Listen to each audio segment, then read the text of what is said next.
তো বন্ধুরা আজ আমরা একটা 6 ফুটের কুড়নি নিয়ে আর একটা লাখারে বড় খাঁচি নিয়ে বিরাই গেছি আলু কুড়িতে। अच्छा তো রাস্তায় যেতে যেতে ভাইটার দমে রোদ লাগতেছিল, তখনই দিল খাঁচিতে মোড় ঢোকায়।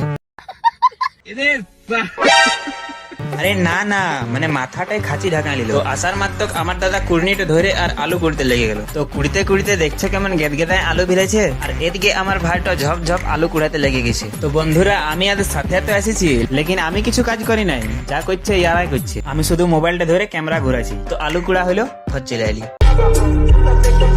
আরে দাঁড়াও দাঁড়াও, ভ্লগটা এখন শেষ হয় নাই। তো আলুর খাঁচিটা ঘরে রেখে আরো ফিরছে বাড়ি চলে এলি।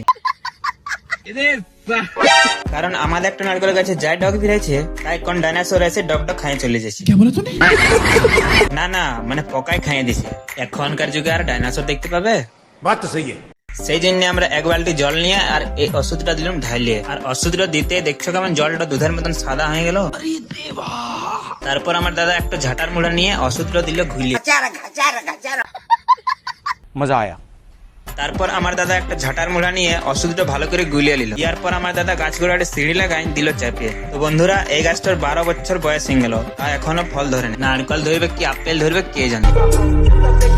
ইয়ার পর আমি ঝাঁটাটাকে লিলি ওষুধটা চবড়াই আর দাদাকে দিলি ধরাই। আমার দাদা গাছের উপরটা ঝাঁটাটা এমন ঘুরাছে না, আজ মনে হয় পোকার 7 গোষ্ঠী খেতে দিবে।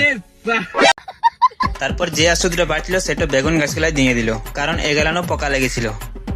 मजा आया।